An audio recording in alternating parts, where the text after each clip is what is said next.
Hello students, study time channel में आप सभी का स्वागत है।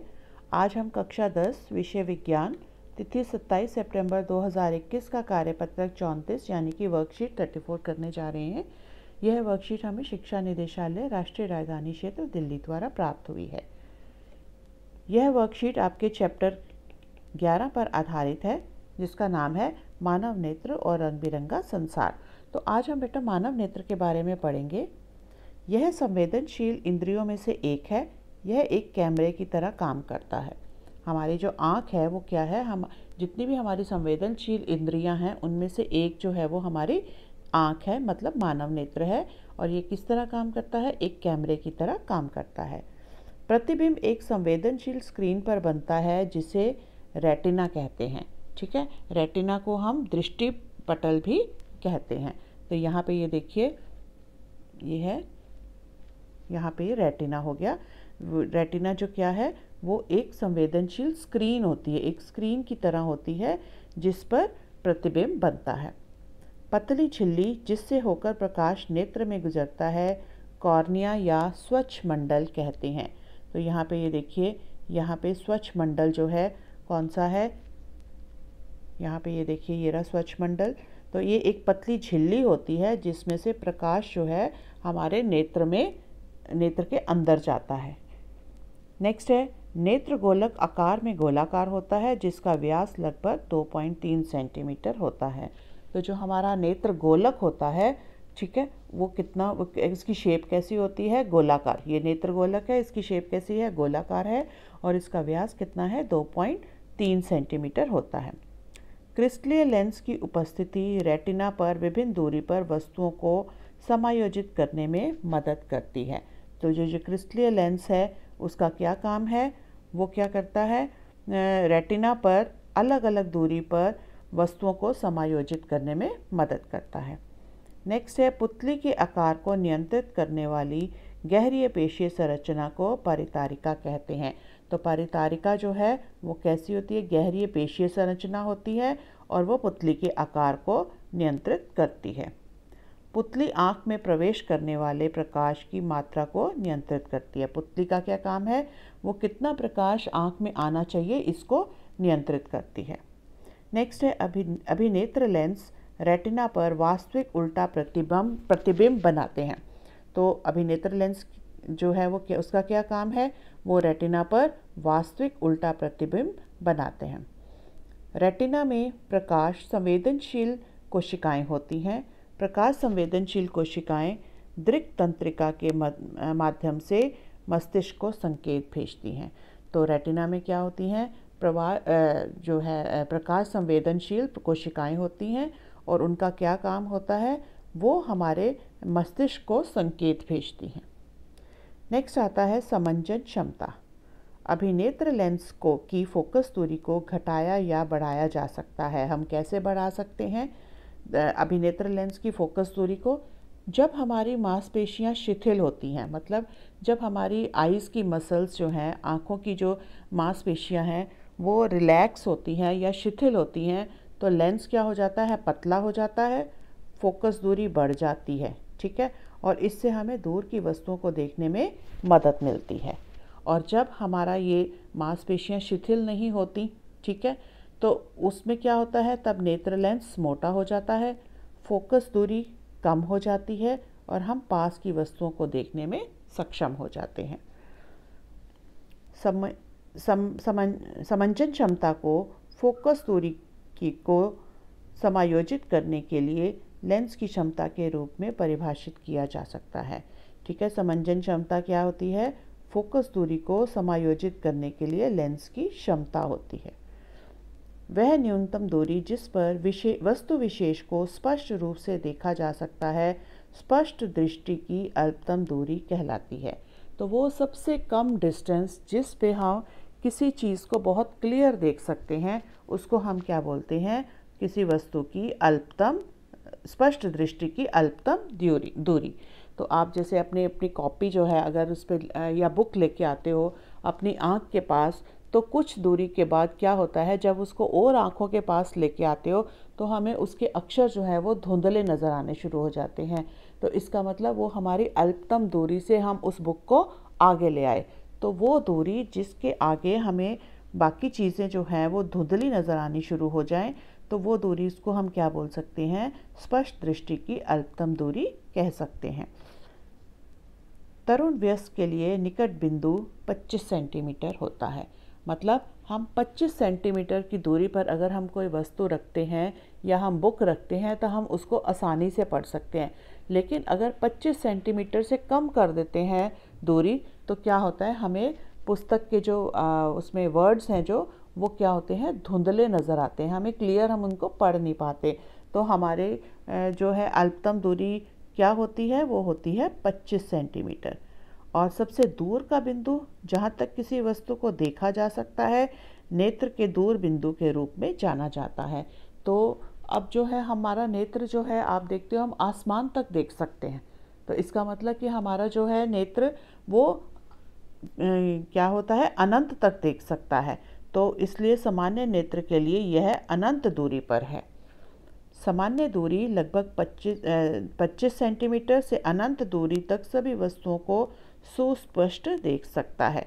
तो मतलब जो एक नॉर्मल नेत्र होता है, हमारी जो आँख है वो 25 सेंटीमीटर से लेके अनंत तक सब चीज़ें जो है वो स्पष्ट देख सकती है। मतलब नॉर्मल आँख हमारी 25 सेंटीमीटर से लेके अनंत तक सारी चीज़ें बहुत क्लियर देख सकती है। 25 सेंटीमीटर से अगर पहले लाएंगे तो क्या हो जाएगा, हमें धुंधला दिखाई देगा। नेक्स्ट देखिए, कांच के प्रिज्म द्वारा श्वेत प्रकाश का विक्षेपण। जब प्रकाश प्रिज्म पर पड़ता है तो वह आपतित प्रकाश को रंगों के आकर्षित पट्टी में विभाजित कर देता है। देखे गए रंगों का क्रम विबग्योर है। आप देखते हो कि जैसे इस फिगर में देखिए, यहाँ पे श्वेत प्रकाश आया, वो इस प्रिज्म के ऊपर पड़ा, पड़ने के बाद वो 7 रंगों में विभाजित हो गया। ठीक है, वो 7 रंग कौन से होते हैं, विबग्योर। ये देखिए विबग्योर। वी का मतलब वॉयलेट यानी कि बैंगनी, आई का मतलब इंडिगो, बी का मतलब ब्लू, जी का मतलब ग्रीन, वाई का मतलब येलो, ओ का मतलब ऑरेंज, ऑरेंज मतलब इसको हम नारंगी भी कह सकते हैं, और आर का मतलब हो गया रेड। तो इस सीरीज़ में ही जो है वो सारे रंग होते हैं। ठीक है, तो यहाँ से देखिए वॉयलेट जो है वो सबसे नीचे होता है और रेड जो है वो सबसे ऊपर है यहाँ पे। ठीक है, तो इस प्रकाश विक्षेपण के कारण बने इन 7 रंगों के बैंड को हम क्या बोलते हैं, हम स्पेक्ट्रम बोलते हैं। तो ये क्या हो गया, स्पेक्ट्रम हो गया। रंग की इस पट्टी को स्पेक्ट्रम के रूप में जाना जाता है। अतः आपतित प्रकाश के विभिन्न रंगों में विभाजित होने को विक्षेपण कहते हैं। मतलब ये जो आपतित प्रकाश किरण इस पर पड़ रही है, जब ये 7 रंगों में बट जाती है तो इसको हम क्या बोलते हैं, विक्षेपण बोलते हैं। यह विभाजन प्रकाश किरणों के विभिन्न कोणों पर झुकने के कारण होता है। बैंगनी प्रकाश सबसे अधिक झुकता है। यहाँ पे ये देखो ये सबसे पहले नंबर पे है, तो इसमें ये सबसे ज़्यादा झुका है। लाल जो है वो सबसे कम झुकता है, जबकि लाल प्रकाश सबसे कम झुकता है। इंद्रधनुष की परिघटना प्रकाश के विक्षेपण के कारण होती है। तो प्रकाश विक्षेपण के कारण कौन सी घटना होती है, जो आसमान पर इंद्रधनुष बनता है वो भी इसी के कारण, विक्षेपण के कारण ही होता है। तो बेटा इसके साथ जो है हमारी ये वर्कशीट जो है समाप्त होती है। और अब हम इसके ऊपर जो कुछ क्वेश्चंस दिए गए हैं उनको हल करने का प्रयास करेंगे। तो ये देखिए पहला प्रश्न जो है, मानव नेत्र में निम्नलिखित भागों के कार्य लिखिए। ठीक है, तो इसमें हमने जो भाग पढ़े हैं उन्हीं में से पूछा गया है, तो उनके हमने कार्य बताने हैं। पहला है रेटिना। ठीक है, रेटिना आपने पढ़ा था यहाँ पे रेटिना के बारे में, तो इसमें से ही आंसर निकालना है। तो आप लिखिए इसमें रेटिना का क्या कार्य है। लिखिए, प्रतिबिंब एक संवेदनशील स्क्रीन पर बनता है जिसे रेटिना कहते हैं। ठीक है, ये हो गया रेटिना का कार्य। दूसरा है कॉर्निया। कॉर्निया का कार्य लिखेंगे। यहाँ पे देखिए कॉर्निया या स्वच्छ मंडल मैंने यहाँ पे पढ़ाया था इसका। ठीक है, ये है ए और ये है बी। कॉर्निया का कार्य क्या है? कॉर्निया जो है एक पतली झिल्ली है जिससे होकर प्रकाश नेत्र में प्रवेश करता है। ठीक है, ये पतली झिल्ली है जिससे होकर प्रकाश नेत्र में प्रवेश करता है, ये कॉर्निया का कार्य है। तीसरा है पारितारिका। ठीक है, यहाँ पे देखिए हमने पारितारिका के बारे में पढ़ा, तो ये सी हो गया फर्स्ट का। ये क्या करता है? ये पुतली के आकार को नियंत्रित करता है। तो लिखेंगे हम पारितारिका जो है वो पुतली के आकार को नियंत्रित करती है। नेक्स्ट है छड़ और शंकु। तो आप लिखिए छड़ जो है यह रात्रि दृष्टि प्रदान करते हैं क्योंकि यह कम रोशनी में देखने में सक्षम होते हैं। इनमें रंग देखने की क्षमता कम होती है। ठीक है, फिर मैं रिपीट कर देती हूँ। छड़ जो है यह रात्रि दृष्टि प्रदान करते हैं क्योंकि यह कम रोशनी में देखने में सक्षम होते हैं।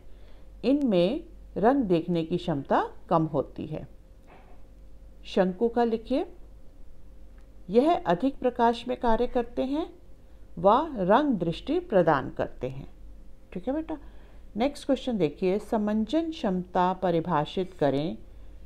तो समंजन क्षमता हमने यहाँ पे पढ़ी थी। यहाँ देखिए समंजन क्षमता। समंजन क्षमता क्या है? फोकस दूरी को समायोजित करने के लिए लेंस की क्षमता को समंजन क्षमता कहते हैं। ये हो गया आपका, यहाँ से लेके ये। फोकस दूरी को समायोजित करने के लिए लेंस की क्षमता को समंजन क्षमता कहते हैं। अब इसमें बताना क्या है नेत्र के निकट बिंदु।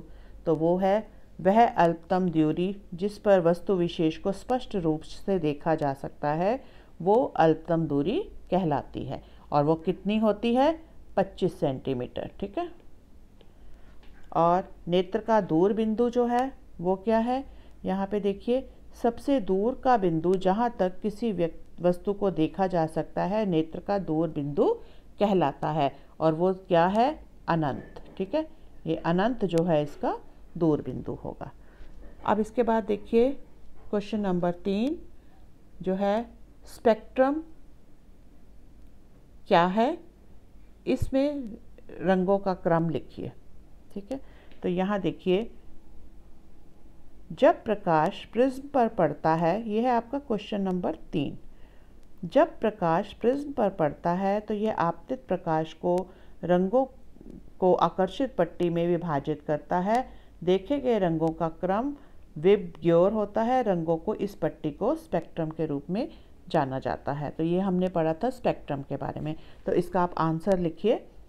जब प्रकाश प्रिज्म पर पड़ता है तो यह आपतित प्रकाश को रंगों की आकर्षित पट्टी में विभाजित करता है। रंगों की इस पट्टी को स्पेक्ट्रम कहा जाता है। ठीक है, उसमें रंगों का क्रम भी लिखिए। तो लिखेंगे रंगों का क्रम विबग्योर है। ठीक है, रंगों का क्रम जो है विबग्योर है। और ब्रैकेट में आप लिख दोगे ये जैसे यहाँ पे लिखा हुआ है बैंगनी, उसके बाद क्या लिखा हुआ है यहाँ पे ये बैंगनी, नीला, हरा, पीला, नारंगी और लाल। ठीक है, तो ये इसका जो है वो क्रम हो जाएगा। नेक्स्ट क्वेश्चन देखिए, प्रकाश की कौन सी परिघटना इंद्रधनुष के निर्माण में कार्य करती है? तो कौन सी परिघटना है प्रकाश की? यहाँ पे देखिए हमने पढ़ा था प्रकाश विक्षेपण। तो प्रकाश की कौन सी घटना इंद्रधनुष के निर्माण के लिए उत्तरदायी है? इसमें हम क्या लिखेंगे यहाँ पे? प्रकाश विक्षेपण। ठीक है, प्रकाश विक्षेपण के कारण ही इंद्रधनुष का निर्माण होता है। तो बेटा इसी के साथ ही हमारी वर्कशीट जो है ये समाप्त होती है। और अगर आपको ये वर्कशीट अच्छी लगी और आप आगे आने वाली वर्कशीट्स के भी देखना चाहते हैं तो मेरा चैनल लाइक और सब्सक्राइब कीजिए और बेल आइकन जो है वो प्रेस कर दीजिए ताकि आने वाली जितनी भी नई वीडियोस होंगी उनकी नोटिफिकेशन सबसे पहले आपको आपके मोबाइल पर मिल जाएंगी। और अगर आपको ये अच्छा लगा है जब रिवीजन इसकी वर्कशीट तो आप मेरा उसमें लाइक करिए और कमेंट ज़रूर करिए। थैंक यू बेटा।